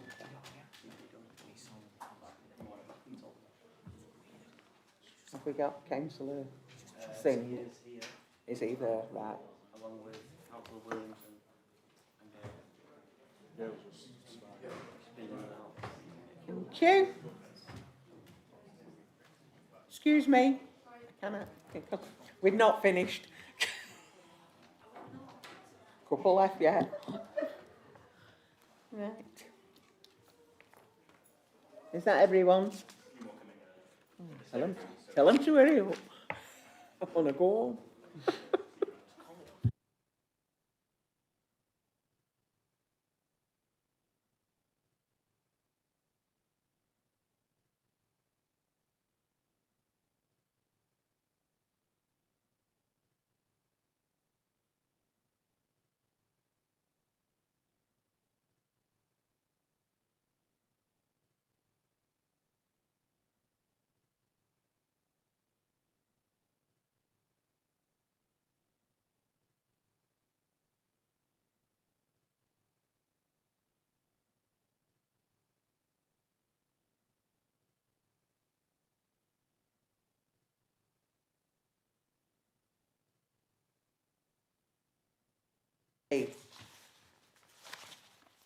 But I'll do this bit first.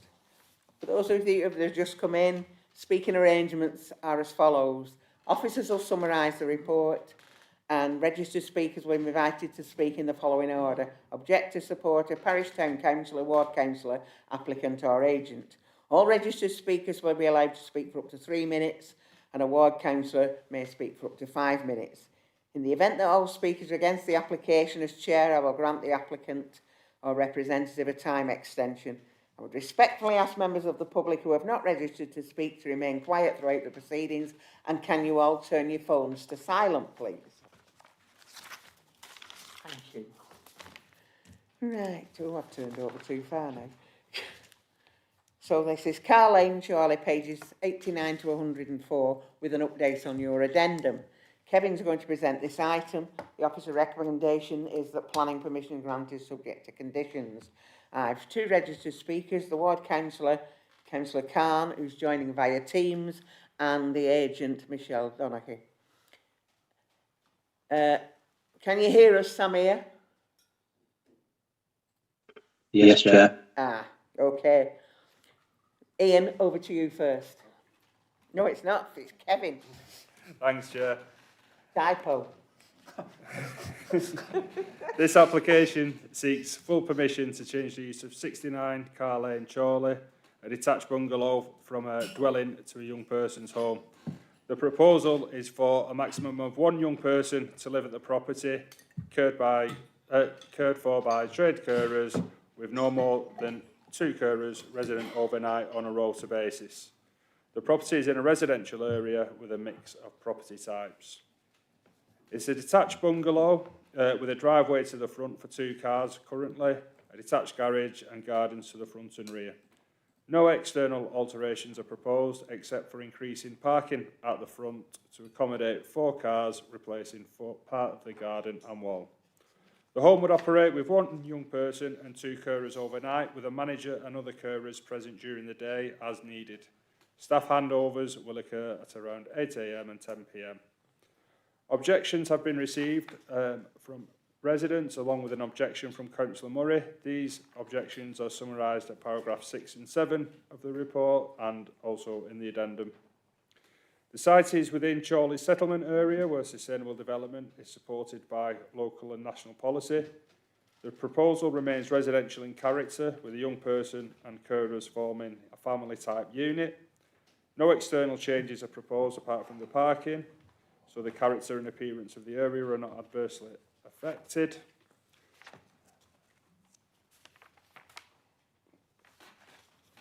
Apologies. The level of activity, noise, comings and goings are considered similar to a typical family home, with staff handovers at common times every day when they would expect to be activity at the property. The proposal is not expected to cause any additional noise or disturbance beyond what is normal for a residential property. and the extended parking layout addresses concerns about staff shift changes and minimises on-street parking. LCC Highways have no objections to the proposal. The proposed development, therefore, is considered to be acceptable. It will not have any unacceptable impact on the character and appearance of the area, residential amenity or a highway safety. So therefore recommended for approval, subject to the conditions set out at the end of the report. Thanks, Chair. Thanks, Kevin. Councillor Carr, over to you. Thank you, Chair. Thank you for allowing me to speak on behalf of residents with regards to this application. I'm Councillor Carr, the Chorley South East and East Charnock Ward Councillor. I'm pleased to see that this application has a condition for one child and the applicant would need to reapply if they wanted to increase this number. However, I share residents' concerns about the impact that this application could have on neighbouring properties and our area. I've also noted that this is the second children's home application at today's meeting. The application, I believe, will increase traffic movements and pressure on the roads in an area which at times is already stretched with 2 local high schools and 2 primary schools in very close proximity. The fact that this property has double yellow lines outside on what is an already very busy road merely confirms the problems for both residents and neighbours who are bound to face parking issues associated with any given development. I also understand that the application states that a home manager will be working from the property, and I believe that clarification should be sought on whether this property will be the only home that is being managed from this location. If others are being managed, I would like to know if a change of use to a business is needed. Furthermore, whilst not a specific planning consideration, I understand that Lancashire as a county has the highest number of children's homes, and the county council has already expressed concerns about this number, the regulation and the placing authorities. On this broader issue, I wonder if the chair of the planning committee and the executive member could look at a possible local policy which helps to increase the safeguards in relation to children's homes for both local residents and often the vulnerable children that are being placed in our area. Residents are very concerned by this proposal, and I would ask for a site visit as a minimum if members are not minded to refuse this development outright, in order that they can fully appreciate the constrained nature of the site and the impact any development would have on residents in the area. Thank you, Chair. Thank you, Sammy. Okay, now I've got Michelle again. Thanks again for letting me speak today about our application in respect of 69 Carr Lane. Our plan's simple: to provide a safe and stable home for one young person who can no longer live with their family.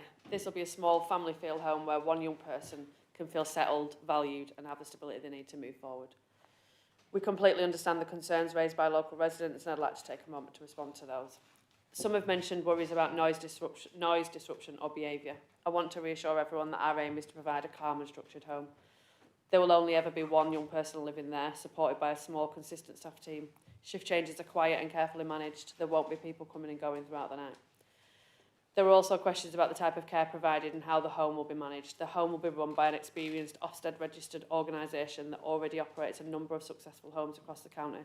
Each home is led by a qualified manager, and our approach is based on long-term placements. We sincerely and actively work to avoid moving children around. We want them to feel settled and part of a community. On parking and vehicle movements, there'll be 4 on-site parking spaces, so staff won't need to park on the road. Certainly not more than a typical family home would. Vehicle movements are minimal, usually at shift changeovers and not constant throughout the day or night. Some concerns raised were around the character of the area and whether this is the right location. We believe it is. The property will remain a well-kept family home in appearance, and the young person will attend a local school, use local services and contribute positively to the community where possible. I also want to address the point about proximity to schools, young children or older residents. The young person living here is simply someone who's had a difficult start in life and needs a chance to feel they belong. They deserve the same safety and respect as any other child. We've heard that some residents felt they weren't consulted early enough, and we understand that frustration. There was no intention to exclude anyone, and we're more than happy to speak with neighbours and answer any questions at any time. In our other homes, once people get to know us, they often say that they barely notice the difference. Finally, there seems to be mention of property values. Whilst that isn't a planning matter, experience elsewhere shows that well-run care homes maintained to a high standard, as ours are, don't have a negative effect on neighbouring properties. In summary, there are no objections from statutory consultees and no technical planning issues outstanding. We're a responsible, experienced provider that takes pride in being a good neighbour and offering stability to children who need it the most. Okay, thank you. And do you want to come back on anything, Kevin?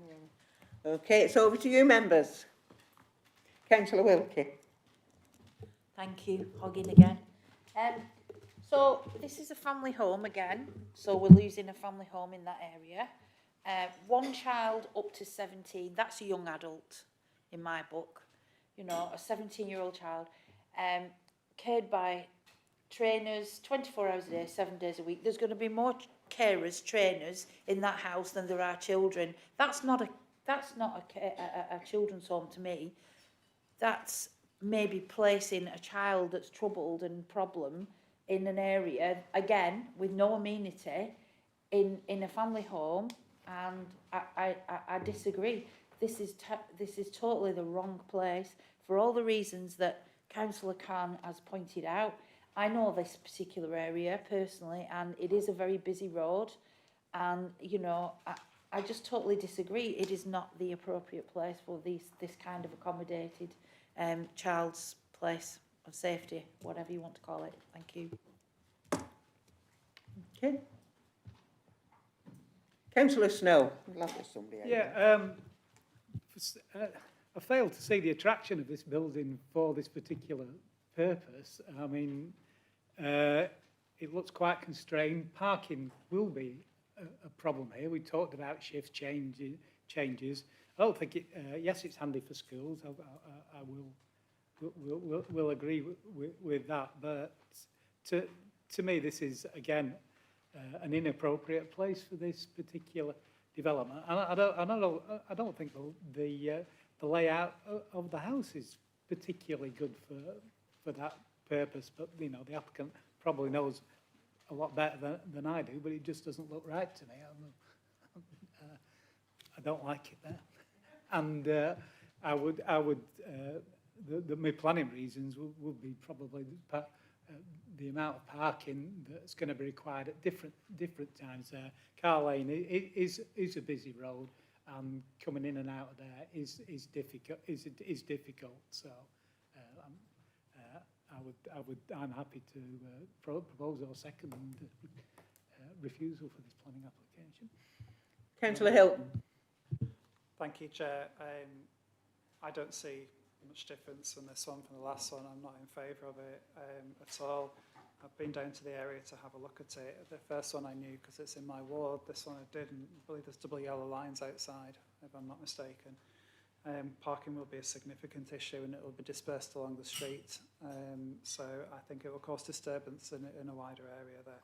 So if Councillor Snow is proposing refusal for the same reasons I gave before about BNE1 and against the MPPF for the reasons I gave previously, I'm happy to second that. Thanks, Chair. Councillor Southern. Thank you, Chair. Yeah, for reasons my colleagues have already alluded to, and again, this is no reflection on the applicant. The issues over highway safety has been picked up by highways who've asked for extra parking spaces there. I would say the issue there is going to be additional support vehicles which do have to come along there, particularly if it's a particularly troubled child that needs for whatever sort of support, and I think it's going to cause issues there. It's double yellow lines for a reason, Chair. And again, no reflection on the applicant or the reasons to propose this particular dwelling. It's just it's in the wrong place on the wrong road. So again, I concur with my colleagues. It's the wrong type of application for this particular location, Chair. Anyone else wish to comment? If not, I've got a proposer and a seconder for refusal. This for similar conditions, similar reasons as the previous application. So can we move to the vote, please?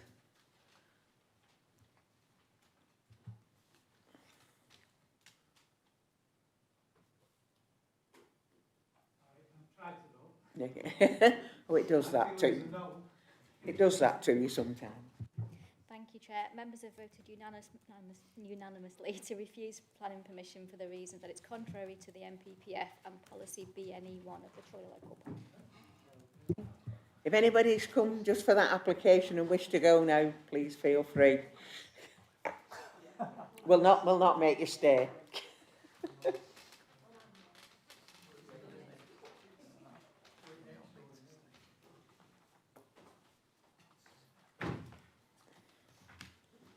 Okay.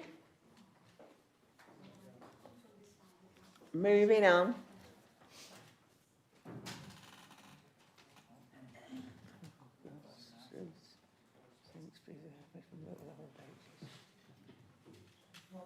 I'm a little old lady too, but...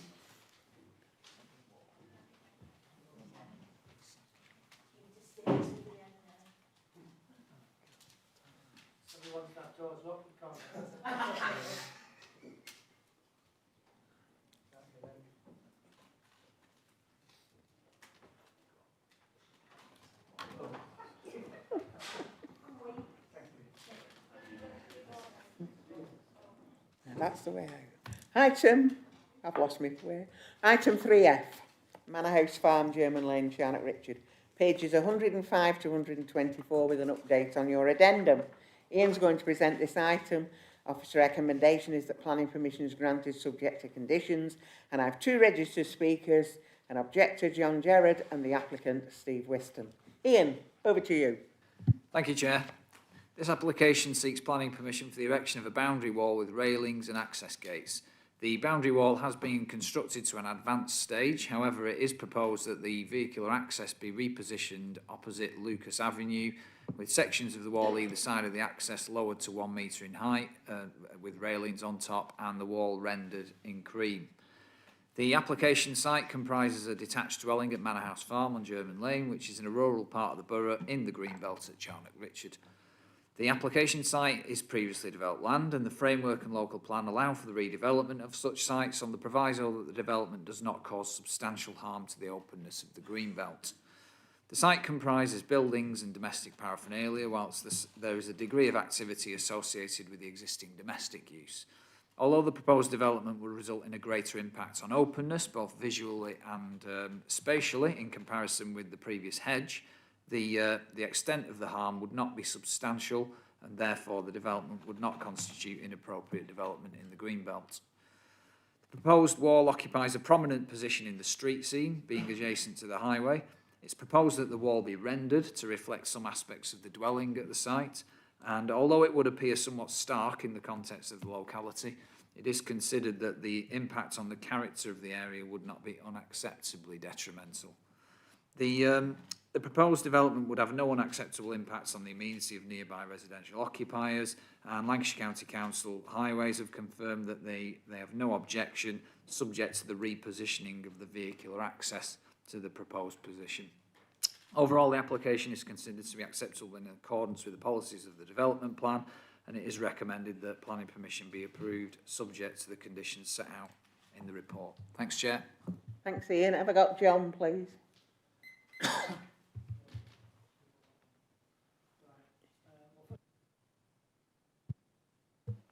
Firstly, I'd like to say that we did put an objection on the 27th of May, and also did another neighbour. Today, Mr. Dave Orritt, a surveyor, has been out and left us an ordnance survey of the area. We feel like that the long straight line is the boundary, and there is something not just quite right there. And the dotted line is the grass verge, and there is no dogleg on the deeds. There will be a survey done. There will be a survey done, completed this week, and that will define what is correct. A GPS survey that we have paid for. About the junction, we're worried that if the wall continues further down the road, you won't be able to get the bin wagon round easily. I've always been able to get the coal wagon round the junction, tractors and trailers, and also when the railway do big jobs, they've always been able to turn the vehicles round there, and it will be very small if they do what they want to do. Thank you.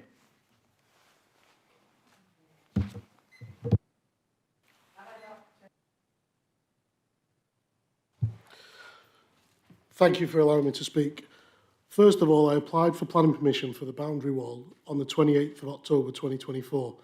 The Parish Council raised no objection and the only resident comment came from Parish Councillor Jim Hill. At the Parish Council, Highways raised no objection, yet the application was later refused by Highways on the basis of the wall's location. To address this, I engaged a planning consultant, a Highways consultant, and commissioned a topographical survey, which the Highways team have seen. Between the December 2024 and April 2025, we sent 5 emails to Highways requesting the evidence behind the initial rejection. The only response we received was this was waiting for legals. Despite providing detailed technical evidence, my new application, the one we're dealing with today, was again rejected by Highways on June the 6th, 2025. The only public objection was the Parish Council, and they purely relied on the Highways report. After a comprehensive response was sent to Highways, we had a response on the 4th of September. They withdrew their application, and the planning officer is also now recommending for approval. To reach this point, I've spent over £5,000 on professional advice surveys, all to demonstrate to Highways the position of the wall was correct. I believe the only reason this application is still being debated today is due to Parish Councillor Jim Hill's continued involvement. I've made 2 formal complaints regarding Mr Hill, one to the Council and one to the Parish Council, regarding his and his son's threats of violence and repeated trespassing on my land. This situation has little to do with planning merit and appears to stem from a personal bias against myself on the street. Mr Hill's influence in this matter represents, in my view, abuse of his position, and I respectfully ask the committee to focus on the professional evidence, the officer's recommendation and the planning merits on the application and approve it accordingly. Just one additional point that's just been added from the gentleman there. I've put a dog leg in the wall for 2 reasons. I had a telephone pole in my land, on my land, so I wanted, and a water main. So I dog-legged it to keep it on the external, so it could be dealt with, not on the internal. Thank you. Thank you. Any comment? Over to you, members. Councillor Whittaker. Thanks, Chair. Not going to get involved in any of the personal issues involving that. It's in my ward. I was consulted about encroaching on the highway, and as has been said, first of all, Lancashire County Council Highway said, yes, it's encroaching on the highway. Then they said, no, it's not. And then I said, well, send me the paperwork. So I got about 30 pages of stuff. One of it went back to 1893, Chair. Plainly, the residents are very concerned about this. It's a narrow country road. There are vehicles going along there, agricultural vehicles and other vehicles going along there. And whilst the County Council are the Highway Authority, we're the Planning Authority. And what I'd like to propose, Chair, is that we defer this item so that we as Planning Committee can go and have a site visit and have a look at the issues involved. There's a suggestion, I think, that some of the communications materials, telephones or whatever, are beyond the wall, and notwithstanding the telegraph pole that's been referred to. So I'd like to propose, Chairman, that we have a site visit, and when we bring it back, when we can all have a look at the issues involved, the plans that are on the paperwork are not very clear, and we need to have a look at it ourselves, especially the business of the access at the junction with the other one. Thanks, Chair. Yeah, well, simply I'd like to second Councillor Whittaker's proposition of a site visit. I don't understand this application, looking at these plans at the moment. I can possibly see why people are worried about turning the corners and that, but I want to have a look myself. Thank you, Chair. So reading through the notes, it would appear, and from the timeline that's been put to us, the delay seems to have been over the fact that was this wall on highway or was it not?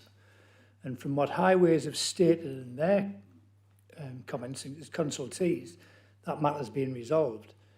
So as consultees, they're saying it's not on public highway. I see no reason to object to this application, Chair.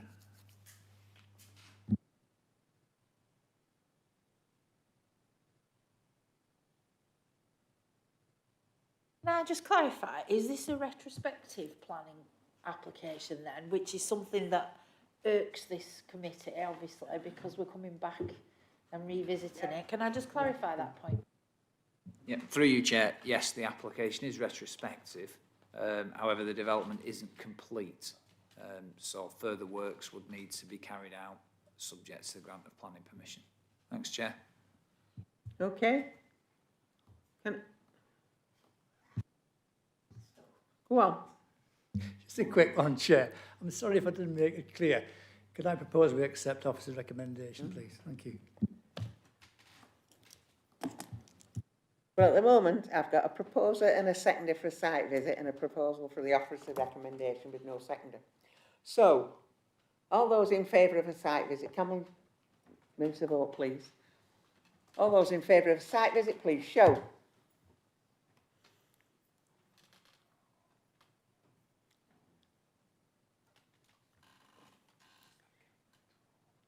Maybe, oh, there you go. Okay. Thank you, Chair. Members have voted to defer in favour of a site visit. Thank you. If you want to go now, you can.